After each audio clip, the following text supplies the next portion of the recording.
This is a HeadGum podcast. I think it has every ingredient that you want in a celebrity memoir, which Sex, is drugs, rock and roll. like an interaction with every other celebrity of the time. Right. You're getting a full history of Studio 54. You're getting B.B. King. You know what I mean? You're getting music. You're getting movies. You're getting television. Photographers. You're getting animals. You're getting sharks. You're getting lions. All the Roar. all Lion the famous King. animals, honey. Yeah. Flipper. She fucked him too. Who's that knocking at the door? It's all your friends, you filthy whore. Your husband's gone and we've got books and a bottle of wine to kill. It's Hollywood. It's books. It's gossip. I'm shook. It's memoirs. It's martinis. It's Studio 54. It's Celebrity Book Club. Come read it while it's hot. Celebrity Book Club. Tell your secrets, we won't talk. Celebrity Book Club. No boys are allowed. Celebrity Book Club. Say it loud and proud. Celebrity Book Club. Buzz me in, I brought the Cuervo. I'm Steven. And I'm Lily. And this is Celebrity Freaking Book Club. Welcome to the table, ladies and gentlemen. Literally thrilled because we are going to be talking about one of our joint favorite books that we just reread, No Lifeguard On Duty by Janice Dickinson. The world's first supermodel, which is not quite true, and we'll kind of get into that. But Janice Dickinson, of course, the leggy, sassy, tan, almond-shaped eyes, which is something she really talks about a lot. Yeah, the almond-shaped eyes. She's always been like, my eyes are almond-shaped. And I'm just like, I mean, I guess. Sure. Big supermodel from the 70s and 80s. And of course, many of you may know her as a panel judge on America's Next Top Model cycles 1 through 4. And of course, in Top Model World, we say cycle, not season, as we all know. Yeah. We, of course, fell in love with Janice in from our A&TM high school years, watching her on Top Model. We didn't know so much fashion history at that point, so she was sort of a new character to us. I would say the Simon Cowell of the Simon that show. Cowell, she kind of defined that bitchy, sassy, you have Tyra hosting the show and keeping a movie, and Tyra's the mother hen. And Janice, Janice was bad cop. Yeah. Janice was the biting critique. She's just saying, hey, you're 5'7", that's too short. Like, there's actually nothing you can do about it. You're not a model. She famously got into a huge fight with Tyra in one season about a plus-size model. And then Tyra accused her of being the reason that girls are bent over toilets across America right now. Oh, my God. Right. And it's like, Janice spent 20 years bent over the toilet. No, I know. It's like, girl, she's up. been at that toilet. Yeah, and I feel like that's Janice's old school. She's like, that's what it's about to be a model. Right. It's just like, she suffered and just to be bulimic. And of course, there's healthier ways to save it. But, yes. It's interesting because she was always like doing a mix of, I think, healthy and unhealthy. Because she did like exercise. Oh, yeah. She did a 30-mile bike ride. Right. And, portion control is not a bad thing. I feel like she was actually throwing up more from alcohol and coke and lewds less. I mean, also I don't think connected. she doesn't really talk about, I would say, having an eating disorder per se. I think that she's more just like, I think also though she's like, it's a given I had an eating disorder. Yeah, it's kind of just like, she's that's just a model being 80s thing about and it. being Yeah. 80s. She's like not even really considering it a problem. She's like, hello, welcome to being a model. Yeah. But the way Janice Dickinson is like, it's not just like, oh, you're sassy and mean. It's like, you are hilarious. You have a sharp tongue. A sharp tongue and a sharp eye. Mm-hmm. And, one of the reasons that Tyra Banks asked her to be a panelist on America's Next Top Models was she read this book, which came out in 2002. And she was like, oh, Janice has such an incisive eye and such a critical eye of the modeling industry. She would probably give great critiques of the girls on this new show I'm launching. Because I think, of course, there's other veterans, of model history, but may not be able to also critique. And as we learn this book, Janice also has a passion for photography. Yes. And she's a photographer as well. So she knows girls to pose and blah, blah, blah. She's been on either side of the camera, sweetheart.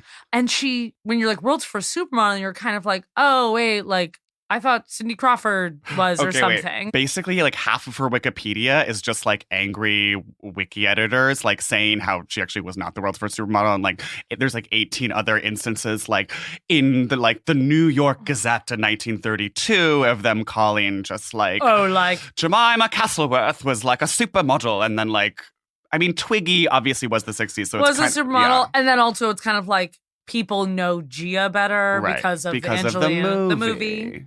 in the film, Gia is like, she's like this heroin addicted supermodel. Right. And Janice says she paved the way for her because it's like everyone was casting just these blonde Right. Cheryl Teagues, all-American apple pie. Thin-lipped. And yet no one was kind of casting a dark-haired, tan white person, basically. Yeah. She's like, I paved the way for like brunettes. And that's kind of huge of me. So, right, Gia was this dark Italian lesbian. Back to Janice. Literally back to Janice. So she is like, also the way she writes this book is my favorite way like boomers can speak, where they talk about the 70s and the 60s, that it was like the craziest time on earth. Like it was constant coke. The 70s, it was a Mick Jagger, it was Jack Nicholson, it was Iman, it was half the Diana book is just Vreeland. listing celebrities that were in a room. And she's just like, Andy Warhol came over to me, grabbed a cigarette from my hand, and then Halston threw me up against a wall and fucked me while Steve Rubell poured out 7 lines of coke. She's like, Sly Stallone pulled out his big hoagie from his pants, and I said, what are you going to do with that? And he said, it's waiting for you. Honey, then we got in a plane, and a famous actress put her pussy in my mouth. And yeah, sure, I ate it. I'm not a lesbian, but why not? And no, I won't tell you who it is. Okay, so let's sort of like, now that we've sort of, I think... Given the vibe. And kind of, set the context a little bit, which is something I absolutely obsessed with doing, of who Janice Dickinson is to many people today. Let's sort of walk it back and go through her Totally. And through her in a way, history. these are spoilers, but also not. And this is a podcast of spoilers. It's a podcast of spoiler. Yeah, no, definitely skip ahead. Well, I just feel like everyone, I'm just saying, read this book now. Trigger warning, spoilers. But we're not going to take away from the book is so joyous to read. Yes, it's just pure joy. And everywhere. let me just tell you something right now. We will be very honest with you on this podcast, okay? If a book is not well written or not fun, we will tell you. Right. We will be the first to tell you that this book sucks. Yeah. We're not working for HarperCollins, okay? No. We're not working for Random House. Okay, there isn't a kickback in sight, sweetie, all right? Who paid for these books? We did. Here's a reason why this book is incredible, is just the acknowledgments before the book starts. This is on literally page 2 of the book. The Beverly Glen Pharmacy, especially Sue and Mark. The Beverly Glen Cleaners. The Beverly Glen Deli, especially George and Karen. Thanks for not spitting in the food. It's just like, okay, so you're thanking every local business in Beverly Hills.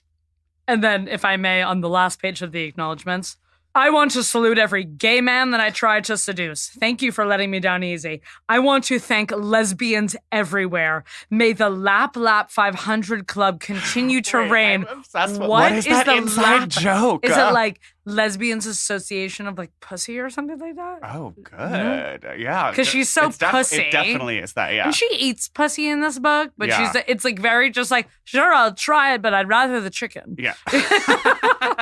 Which is very Mae West. And like, Yes. that's her And I entire would say vibe. she is kind of her generation's Mae West. Yeah. She's so va-va-voom. She's always walking into a room and be like, you're going to have to buy me dinner first. Right, and just being like, of course the men were staring at us. Dogs, they all wanted us. Eat up, honey.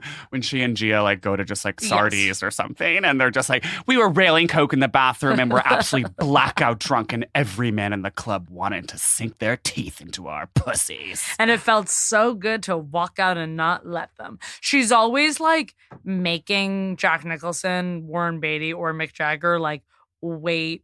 She's being a little Joan from Girlfriends and being like, 3 dates. Well, this actually is why she is so Joan from Girlfriends, because she's like sometimes weirdly anti-sex, whereas like a little bit, not anti-sex, but a little bit proud of she's like. not sex negative. She's always not sex negative. She's fucked everyone on earth, but then she was like, oh, but actually in my like first year as a model in Paris, I did only sleep with one guy. And then she's like, and then, like, there was one other guy who went down on me. And then I did, like, go down on one other guy after a night of amazing coke. And she'll be like, so what? Yeah, it was kind of a weird week where I did fuck 3 guys. Well, I think she says that because I think she dealt with a lot of tabloid stuff of people calling her, like, a slut. Yeah. And every guy just assuming that, like, trigger warning, she would tabloid fuck stuff. them. Yeah. And also just, like, a John Belushi was just like, you're going to fuck me tonight. Right.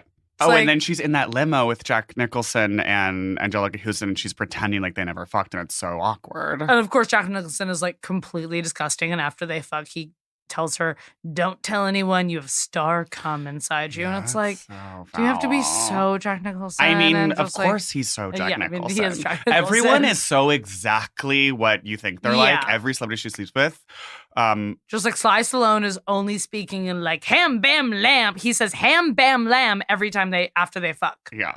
And she's always like, it didn't take that long. No, and he's such like a 2-second Timmy. I mean, there's like a lot of like 2-second Timmys. She's always just be like, and then Mike and I had breakup sex. It didn't take long, sweetheart. Well, also, which is why I think maybe she does marry the more interesting looking guys, because she says like guys that are too good looking aren't good in bed. Yeah, I mean, it's a classic model thing. What's right? also interesting, she doesn't talk about anyone's dick size except for Liam Neeson when she says an Evian bottle fell out. He was hung like a donkey. I remember reading that. So when we actually read this book in high school. Right, we already revealed that. But okay. We read it when we were 16 and we just did a reread. We just did a reread of it. So it's super fresh. Even though we were only 16 2 years ago. We're so young. And I remember reading that line. I had, mind you, okay? Virgin. Absolute virgin. I don't even know you if had like just started jerking off. I literally just started jerking off. I was like an insane weird Catholic. I didn't jerk off till like sophomore year of high school. And you were jerking off to like what, your Tomb Raider poster? Lily. Too far? No, I remember actually one time I ripped a Calvin Klein ad with a man in it and taped it. This is so weird. I taped it above the toilet in my bathroom that I share with my brother, and I jacked install off. Vibes. Absolutely didn't install, and I jacked off into the toilet, like directly into it, so it would just like go away. Everything would disappear. I mean, that's smart. Yeah, I was very like, make it go away, right?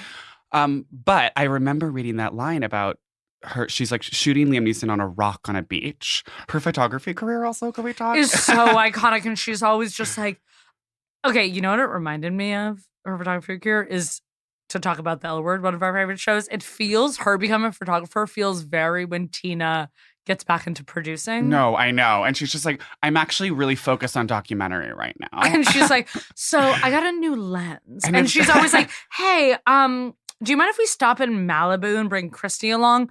I want to do some shots. I want to take some really good shots. And she was just like, we actually took some amazing shots in natural light. And then like, what are these photos for? Always saying, like, she uses her photography career geniusly as an excuse, always like break up with the guy. But she's like, sorry, I can't. I have a chance to take photographs. And then she was like, yeah, and he was jealous of my budding skills. Which is true. No, I'm sure when you date a photographer, they will get jealous of your budding skills. This French photographer probably was just like, you know nothing about light. Right. And it's just like, what's there to know, bitch? Just click, click, click. So anyway, she's shooting Liam Neeson on this beach in Malibu, and she's like, and he pulls down his Speedo and an Evian bottle fell out. And that line fucking reverberated through my head for the next 15 years. And I literally It was your root, one of your roots. No, it was a huge root for me. And I was just like, the fact that that's like possible, that's out there, like, it just was It was a dream. It was a crazy dream. And like, I'm not really saying it motivated me to like go around finding the biggest cocks, because just like, that's not. Well, but also, but Evian, it's glamour, but also huge. You know, huge but glam. Evian, one of the best waters. That is so true, because you know what a huge Evian had. You're not gonna be like, oh, it was a Coke bottle. Yeah. No, the fact that it was Evian, because like it's thick. It's thick, and you know I've talked about Evian water a lot in my career, but Evian water is thick and buttery, and it's also French. And you know I have a love affair with France, and I'm a big Francophile. Right, you're a Francophile, and I'm like, well, you are Italian. I'm Italian, so I'm an Italian file. So. Well, and then she's like, and a week later, it's always like, there's so many phone calls, which is very like, this book happened before texting. Yeah. She's always like, and then Liam called me and he said, come over, babe. I said, not now. And then he called me 3 more times. Oh, yeah. And Everyone's always over. Like, calling someone off the ring. What's the, I mean, okay. That's going on your list of failed euphemisms. Off the, hook. Off the hook. See, I'm too addicted to the cell phone. I don't even know what the landline terminology is anymore. Oh, you and me. Honey, we used to be on landlines all the time. 617. Say it. Fuck. 8. No. 9. Yes. 991? No. 998. No. You're confusing it with yours. Mine was, right, 617. 9. 941. No. Okay, I don't think I got it. It was 965 0241. No. 3429. You had the 42 right. Yeah. Yours was 617-661-9829. Yes, bitch. Bam! Okay, a note also about phones in this book and like the 70s is so she has this like friend who she used to do lewds and acid with when she was 15. There's a lewd on every page of this book. Oh, yeah. And she also like, she's like, I reached for my vitamin C's, which is what she calls lewds. No. This is why she said that. Because someone she tricked her. accidentally saw another model while they were on this crazy flight to Tokyo for a Calvin Klein show. Accidentally put her, or no, on purpose.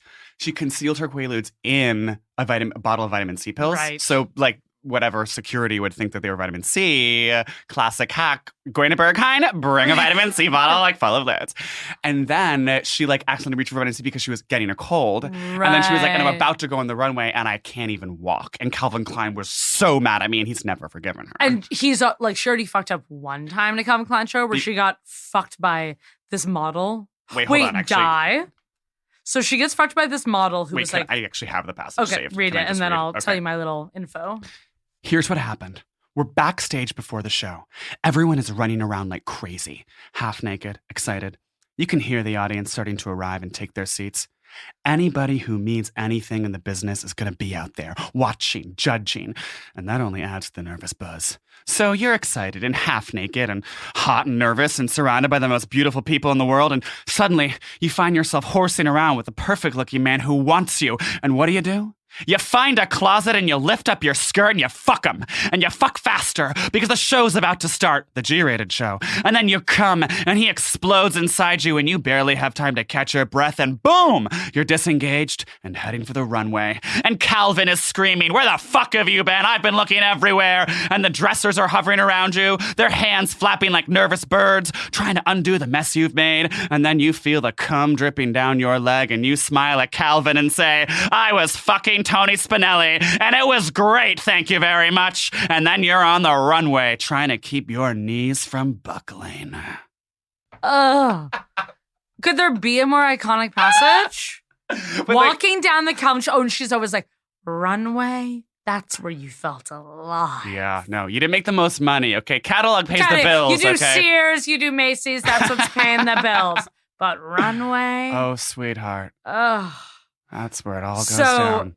Then he forgives her, and then they have this other iconic hang post to Studio 54 where she literally comes up with the idea for Calvin Klein underwear. Okay, this is one of those things where I'm like, where you're kind of like, is it Janice? Like, you do also you really? yeah. you were blacked out every night in the 70s, and she's just, like, and then he came out, and I said, you should put your name on that underwear, and he said, sure, I'll give you 10%, honey. I never saw a dime, and it's like. Are you kind of saying that in retrospect? No, I know it. I'm just like, I'm sure she did have that idea at some point. Well, she implies that she came up with the idea of putting a name of a designer on the band of the underwear, but I'm just like, that can't be true. Oh, but what I was going to say about landline stuff and what's so sad is please bring it back to landlines. She has this friend who, she did like acid with as a teen. And then, of course, they lost touch. And then she gets this letter from the friend that's scrawled and is like, I'm in trouble. I'm in Paris. Need money now. And she's like, okay, obviously she's like a heroin addict because it's like the 70s. And then it turns out that her friend is like, was actually needing money for like a rare cancer drug. And it's just like, it made me think of the Sex and the City episode where no one shows up to Carrie's birthday dinner at Il Cantonori. I was about to say Il Cantonori. And it's just those moments, they actually make me so stressed. I'm always just like, can someone pick up the goddamn phone? Wow. And it's like so easily avoidable. And then she goes to her friend. Her friend's like dying in a coma. That's so interesting. I would love to really dig into why those get at you so badly. You're like because it's that you like feel like someone could have been helped. Yes, that's right, and that's your sort of savior syndrome kicking in. Right? Why can't I just accept life? Right, accept life and accept that you can't. You can't fix everything and be this mother dad. You can't be a mother hen. You can't be a mother dad. You can't. You can't like save every oil covered duck on the beach. You know what I mean? You can buy all the Dawn in the world, but it's just kind of that you do feel the way because you're so not like a volunteerer.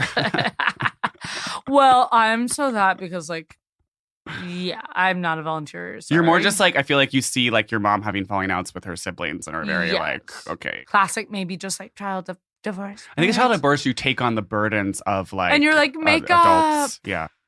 Anyway, so that made me feel bad.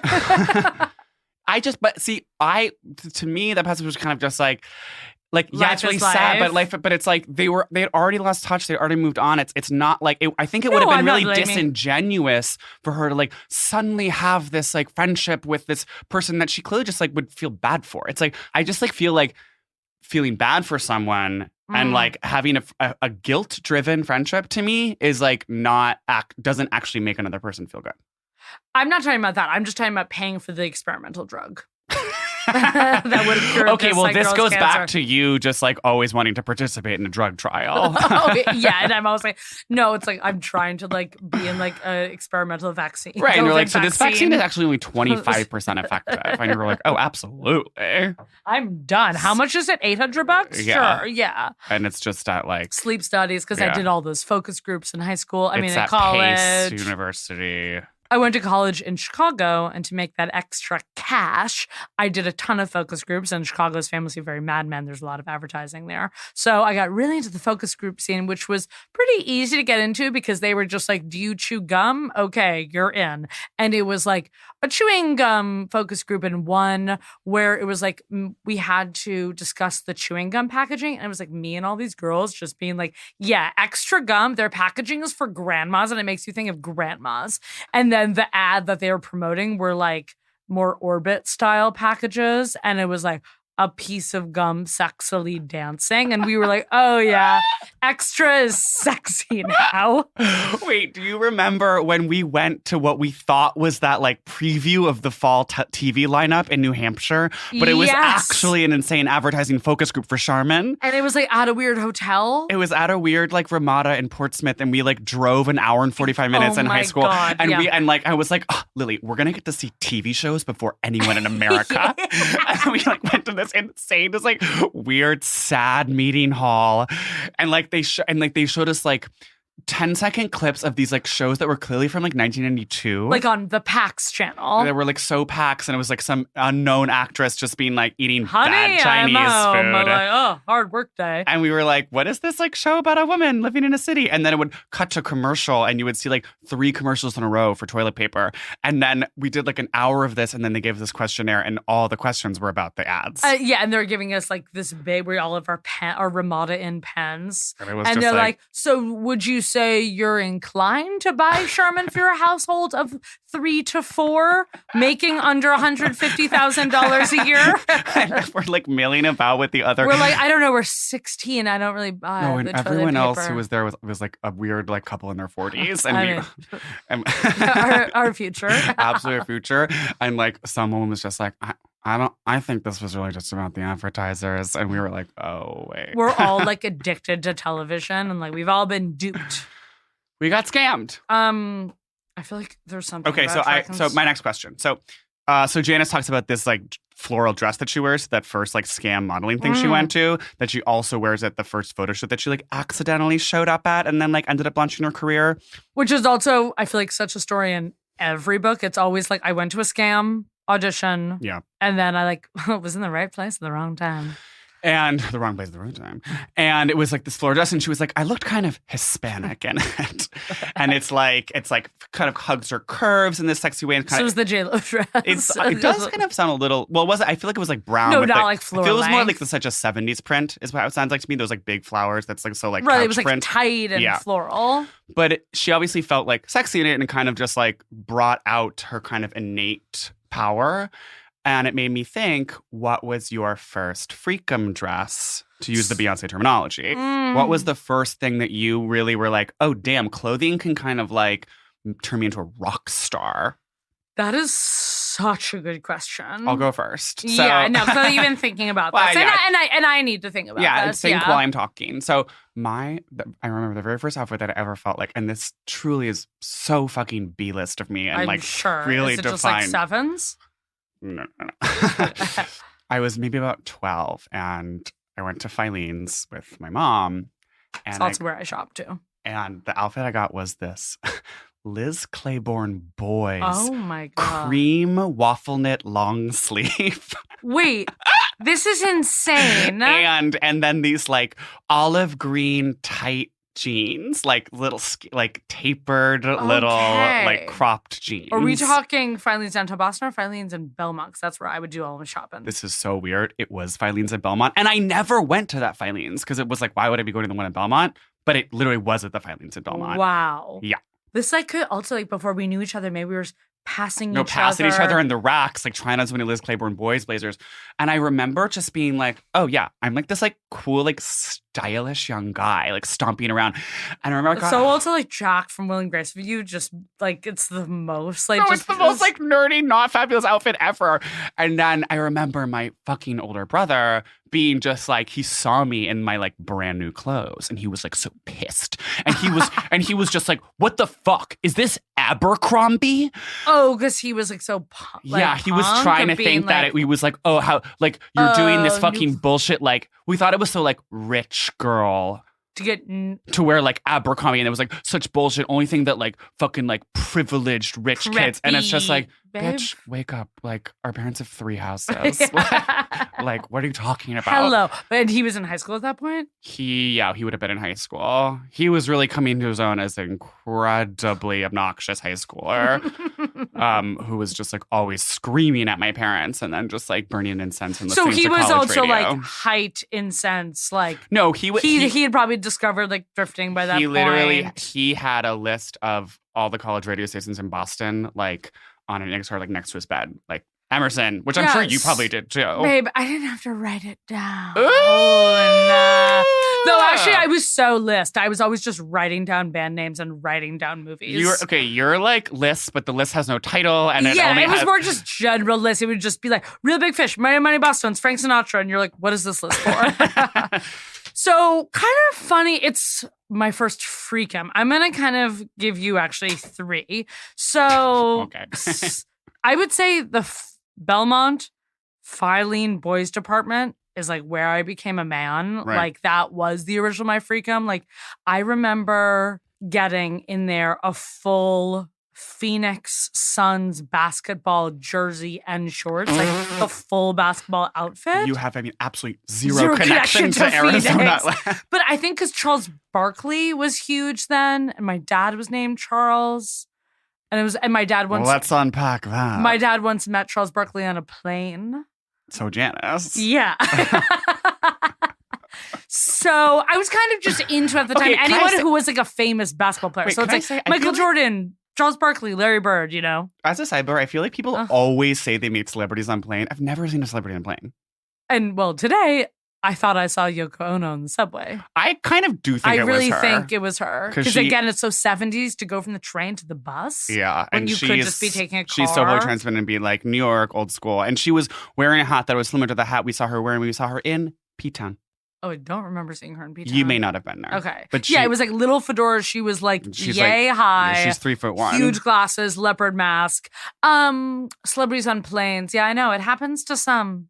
But anyway, my other freakum is when my sister like told me what Urban Outfitters was, and I started shopping there. Oh, girl. Oh, now a lot of other kind of freakums are spilling in. It was a men's section, obviously shiny red button down, long sleeve. Okay. And it was like thick and iridescent. Like what the fuck the material was. It like was. lame? I don't know. No, it was like thick and more like sparkly, and I had a red one and a green one. Was it like scratchy? Was it like polyester? Yeah, but it was a little bit stretchy too. It sounds like you're describing lame. No, because lame is smooth, and this had a rigid feel to it. Rigid? It was like rigid, a little bit rough, in like that like glitter was used or something. Yeah, okay. Huh. And I was like, this, because I really wanted. So it's this really like Studio 54? Yeah, except the collar was like more just like modern button down. Mm-hmm. And I thought it was as close as I was going to get because I really wanted to buy the outfits that P. Diddy and Mace wore in the Mo Money, Mo Problems videos. Interesting. Those like shiny jumpsuits. And I was like, this is close enough. Yeah. So that's my freakum. Oh, and you did also like want a FUBU sweatshirt. That was a big moment for you too well, when you my got that FUBU sweatshirt. therapist, I didn't know that it was like I was not like shouldn't own a FUBU sweatshirt. And You really looked up to black male style. I mean, I feel did. like you always have. Always have. Yeah. And this is also, it's like beyond my childhood analyst bought me a FUBU sweatshirt for my 10th birthday that I still have and I'm trying to sell on eBay. Why? It was purple. I don't think sounds super 90s. It's that like a really big, saturated like Barney 90s purple. A little bit darker. Yeah, it's Barney 90s, like super thick crew neck, and then in terry towel material does the FB FUBU. Boom. Yeah, so yeah, those are some iconic. So I guess that was a titties. huge. I mean, to have that piece of streetwear, that's a huge freakum. I think also. I just thought of one other freakum that is like coming to mind was my first pair of diesel jeans. Yeah. And this sheer Armani Exchange polo that had 2 buttons. I don't know if you remember, and it said Armani Exchange in little letters right below the 2 buttons. Coming back. It was one of the gayest shirts that's ever been made. It was crazy. And I was like a 14-year-old twink where like this should have been illegal. Like I was wearing a absolute sheer like nipples so visible. Who let you? But I guess we were just running free at the Copley Mall. I actually now remember, this is like very Janice in Hollywood, Florida. Like one time I was wearing that shirt and then these shiny H&M dress pants. And I was traveling alone at like age 14 from Hyannis to Boston. And I was in the Hyannis bus depot. And I kind of was like... How did you not get scooped up? Well, literally, I actually almost did get scooped. And I was like sitting on this chair and I was kind of like sleeping a little bit. And I had seen this guy across the this like maybe 40-something gray hair motorcycle helmet guy. And I kind of was like fall asleep, came over while I was like eyes closed, dropped a note on my lap that said, I think, now I you're remember remembering. This, yeah. And that said like, hi, like cutie, like I've never seen someone like as cute as you. Like if you ever are back in Cape Cod or something, here's my number. Oh my God. And I remember, and now I'm remembering another memory is that I got back to Boston. I'm remembering another memory. Okay, wait. You don't still have that note, do you? No, because here's what I think. I think I was so terrified of my sexuality that I... Well, you also you're 14 and it's like a 30-year-old I was like, in your bedroom and I hid the note in one of your jewel cases for a CD. Oh my God. Yes. And I was like, I can't ever find this. Like it was the fucking, I don't know, Talmudic stone. And I was just like, get rid of this. Oh my God. You know what's so crazy? It's like, we can't find that now. But I just threw out when I was like having to move out of my dad's. There was all this stuff in the basement. And there was a bunch of jewel cases still left. I wonder if I threw out the note. Wow. Yeah.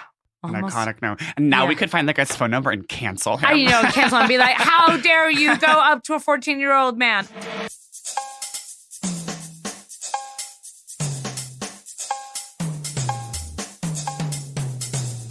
Okay, as a person of sister experience, I want to talk about Janice's relationship with her sisters. So her sister, the older one, who was deeply abused, it's so sad in 70s, I feel like was just in so many cults and self-helps and just feels so Netflix so stock. The Vow. It's insane. Yeah, she's the Vow. She's that other one where they all wore red stuff. Yeah. And then the little sister, I couldn't keep up with all the insane Saudi princes she was married to. Well, it sounded like she was kind of doing the more the slightly less successful model thing, which is where you're half a model, but half just kind of marrying rich Saudis and having so much caviar and they're bathing in cologne and you're going to clubs. Right. Because it was kind of weird in the beginning of the Janice book. I feel like she was just new, but she was all the girls I stayed at in the apartment in Paris were such bitches, and all they talked about was cocaine and the guys they fucked. And I'm like, well, that's literally what your book is about. Yeah, I know. That's why it's she has this kind of push pull between pretending she's a prude and then just being I think it was just because she wasn't in the scene, and they weren't asking her who she fucked. But I do, yeah, because then it's also but I think that she actually has a kind of accurate distinction between a slightly just grosser, sleazier, girl who goes out to clubs vibe. and then just like a slightly more fun version that's like right, that's being more Studio 54. That's being more like, Studio 54, and there's like more just like you're sleeping with like photographers as like because like when she gets into that phase of her life, she does like sleep with that club owner guy who is so sleazy and marries him, Albert Gerstein. Right, and he's like so disgusting. He almost kills her in a car crash. Hey, PSA, don't drunk drive. No, literally. There's She so almost much drunk dies. driving in that, but I have to say, like, I think everyone in LA just drunk Still drives does all drunk the drive. time. But it's like she was so wasted. I'm like, okay, so my favorite moment later in the book when she gets to DUI, this like clearly lesbian cop pulls her over, and she's like, the things she could do with that baton. And then so fab when she talks about the Beverly Hills jail, she's just like, ugh, go there. Croissants, anyone? No, it was like literally the blanket that gave me was cashmere. Yeah. It's very like Nordic jail vibes. Okay, other question I want to ask you. She does a lot of iconic photo shoots with animals, sharks, lions, alligators. What's your dream animal to do a photo shoot with? That's so interesting. Obviously, my mind goes to cat because like Right, I am roar, sexy, roar. cat person, anyone. Yeah. And she like has that photo shoot with a cheetah, and she's just like the look in my face is pure terror.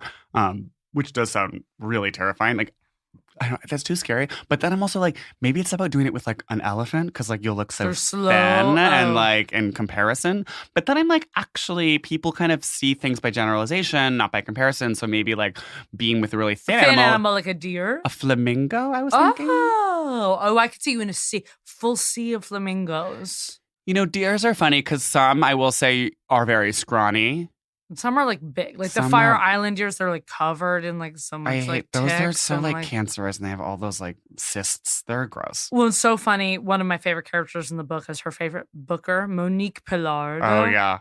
And like they talk about this booking room in the old model agencies, and it sounds so fun. No, and Everyone's, there's like the big on wheel. and everyone's on the horn, and everyone has dates, and it's cards. And she overhears them being like, "No lions for her this week. She's on her period." Yeah, I know. They'll smell the blood in the water.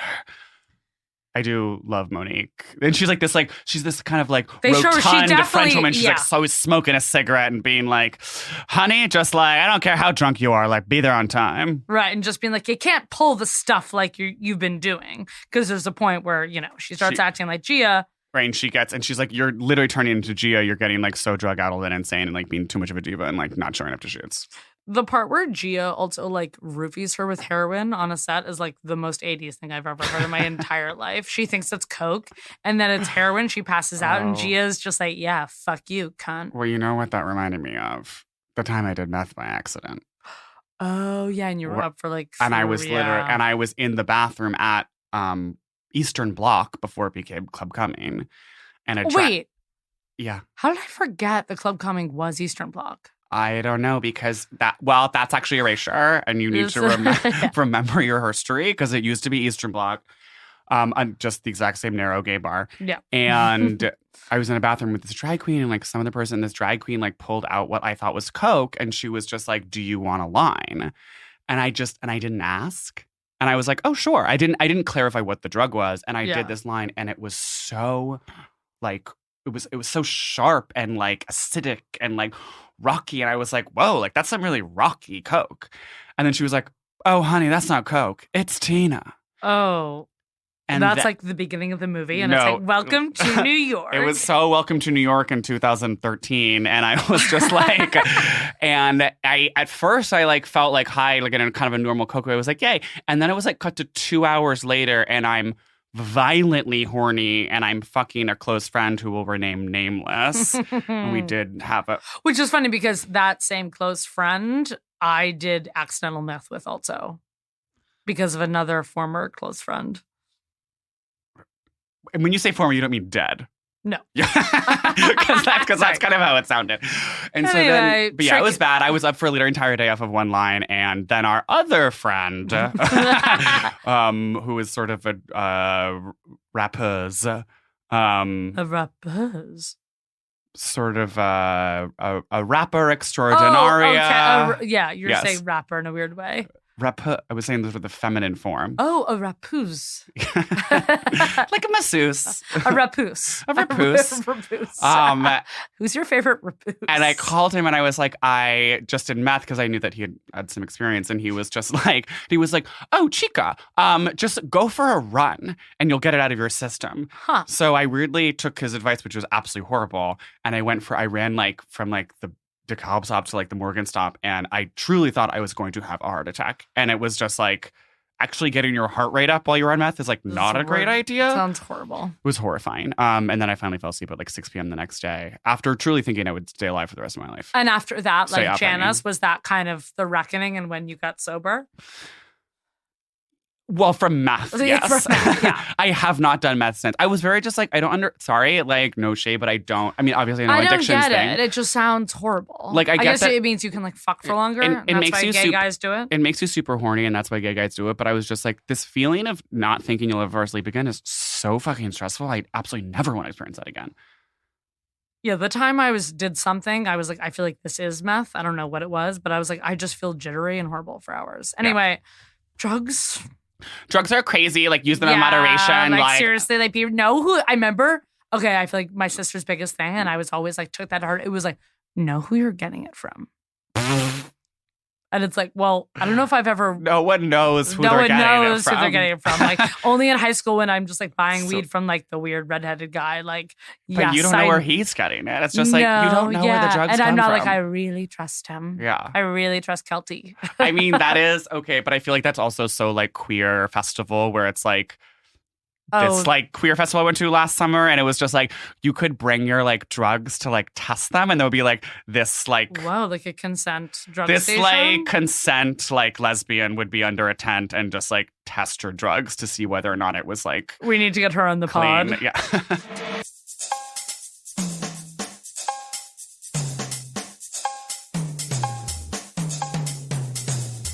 Segment vibes. Okay, so how does she live? What does she eat? What does she wear? How does she live? Okay, so so I saw this celebrity rehab she was on. Oh, I saw a weird celebrity like real estate show. Yeah, that's so what fake. it seems so fake, and she doesn't buy any of the houses. And it's just she's so like classic LA, where it's some like huge white leather couch, pool, big island. Because she doesn't have that much money for her modeling days because she blew it all on Lobster. Honey, it all went up her nose. She didn't like save money, and like she talks about one time she saw Cindy Crawford like at the Ford office, and she was like, "Oh, this bitch was like." Knew how to like kind of control her career. Well, she says, right, those next supermodels were like businesswomen. And she was like, all right, like RIA, what? So like she's had to kind of hustle and do every fucking reality show under the sun after Top Model. And I don't think she has that much money. So she probably has the most just like. It's a little condo-esque, yeah, you know? I feel like maybe she's not even owning right now. Yeah, like it's like renting, and she's like, it would have made sense if she had bought earlier, but it's like she's renting and it's $5,600 a month. It's so that, and she's like burning all her money on rent on this just like not that cute. And maybe condo it comes again with a white leather couch. It absolutely came with a white leather couch, and like, but then I feel like it's this weird mix. Okay, because here's one thing that's interesting, but I kind of don't think she has like her own style or like good style really. It's like glam and just like I feel like it's cheesy hotel. It's like cheesy hotel, like the BB store in the lobby of the hotel, right? And so. She's just like maybe the like glass coffee table. It's like the condo's weird and like all white marble modern, but then like the bed is mahogany and it's just like low ceilings. I could see her with like a big high bed for some reason. Definitely high bed and like clothing racks. I think she's like closet being like Manolo Blahniks. No, but isn't she so randomly when like celebrities have just like not a fab closet and there's just like so many shoes still in the plastic wrap everywhere? I mean, I could see like things are overflowing. Yeah, I think it's very overflowing shoes that she's meaning to return. I feel like her kids are grown, but she was like, I want rooms for them. Right.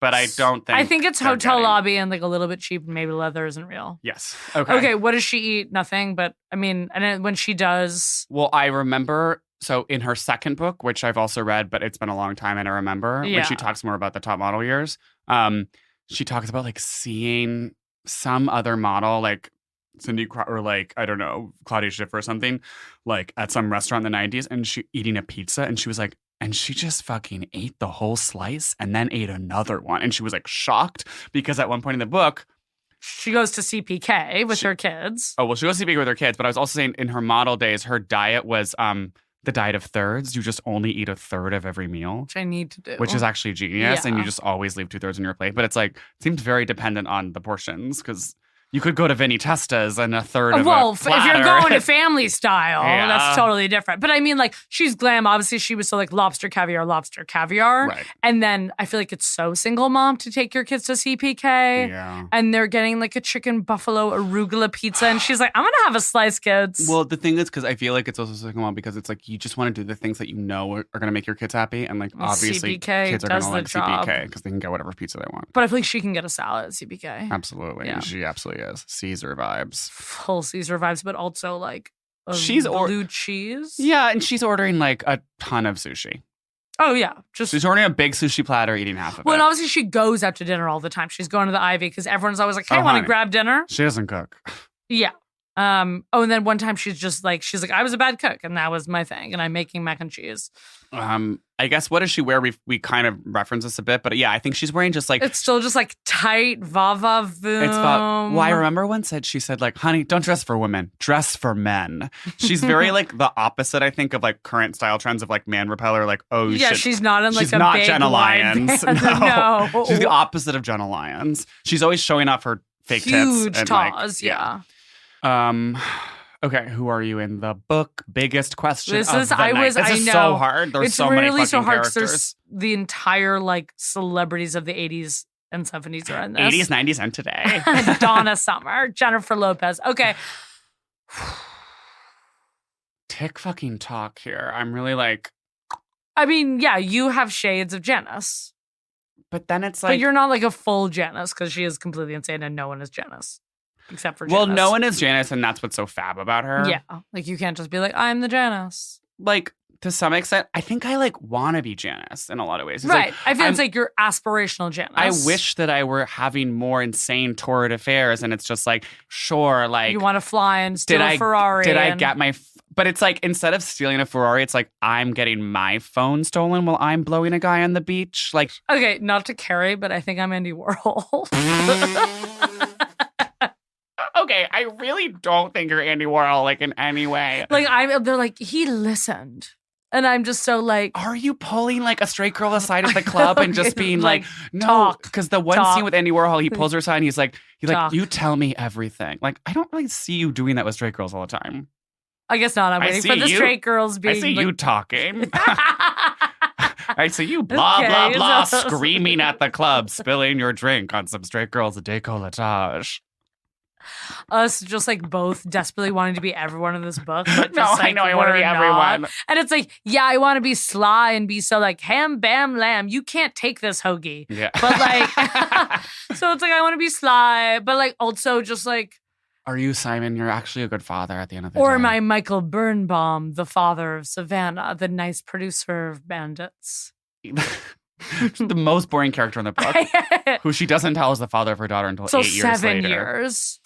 I mean, I also feel like I'm a little casting vibes. Maybe I'm a little Monique Pollard. Yes, I would absolutely cast you as Monique Pollard. Yeah, and, You're smoking. I'm smoking, You're I'm giving on the the girls advice. You're horn. on the horn. Gossiping with all the girls. I'm Yeah. like, well, Gia's oh yeah, it's more Gia's confiding in me. Yeah. Rather so Nick's me being Warhol.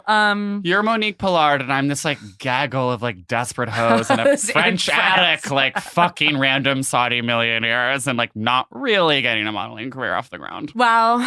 Wow, what a journey! What a journey. And What- it's always that thing where I feel like we didn't even get into the book, but honestly, I didn't want to give away too much because No. I want everyone to go and read this I book. do want you to go read this book. This is not okay. Well, we'll tell you off the bat, sweetie. If it's a skip or it's a read, honey, this is a read. This is a read. Giving it 10 meatballs. Run, don't walk. Or I give this 10 Dom Perignons out of 10. Hell to the yes.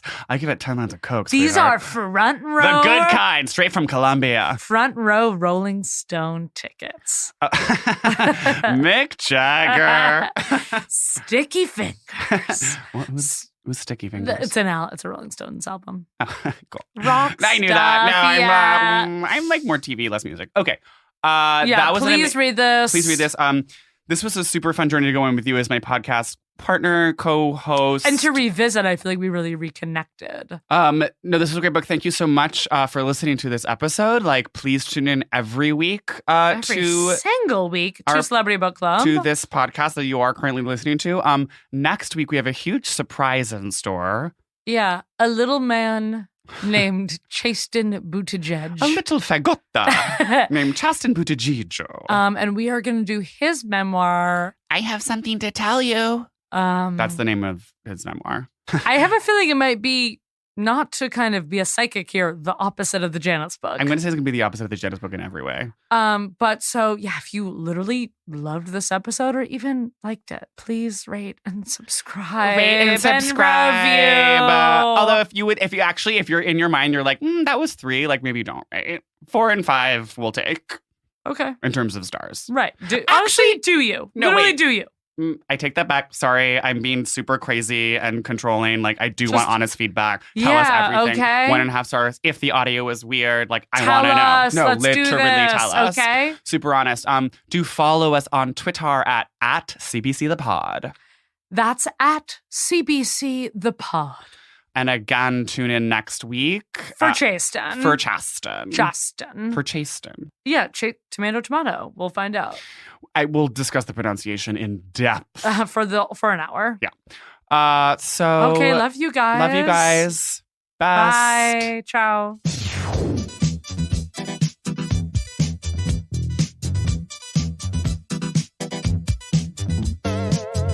Sorry, Stephen, do you need to cry outside while I read these credits? Or you're going to be okay? Oh, shut the front door. I've modeled for Abaddon, for Ritz, for Hellman Halston. Newton. Doll Celebrity Book Club is presented by Prologue Projects and HeadGum. The show is produced by Meg Murnane with editorial support from this hot guy, Andrew Parsons, and this smoking man, Leon Nafok. Engineered by Ferris Monchi. Original theme song by Stephen Phillips Horace. You know him, 68 Woodstock. Artwork by Teddy Blanks. I fucked him at Chips NY. Follow us on Twitter at CBC The Pod. Subscribe on your favorite podcast app. Leave us a review. Hell, and don't forget to tell your friends or your enemies about us. That was a HeadGum podcast.